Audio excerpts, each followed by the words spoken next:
Hello mga kabablogs, may gagawin tayong project, isang RoboCop. May project yan yung panganay ko guys, isang robot. Gagawa tayo niya. Siyempre, ang gagawin ko muna ang kanyang katawan. Tapos sa kanila naman yung mga kamay. Tapos sinimulan ko na pala siyang tikitan guys ng glue gun. Kaya kailangan madikit siya guys ha. Kita niyo pagkakalagay niya.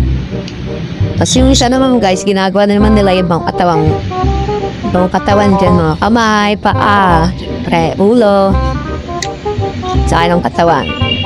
Dinisan natin guys para matapos na tayo kasi puwet na tayo gabi na masyado na guys, kinapabayaran ko na siya ng colored paper yung katawan niya kulay pink. Malinis yan guys ha. Kaya dapat pulido. Kasi guys, susunod natin dyan yung ulo. Yung ulo na tayong ginawa dyan. Yan guys.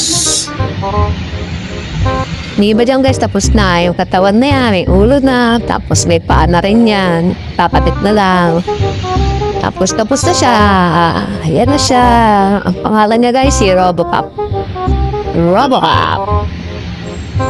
Yun siya guys, ang ganda niya. Diba? Tapos natin. Sige na, bye-bye na guys.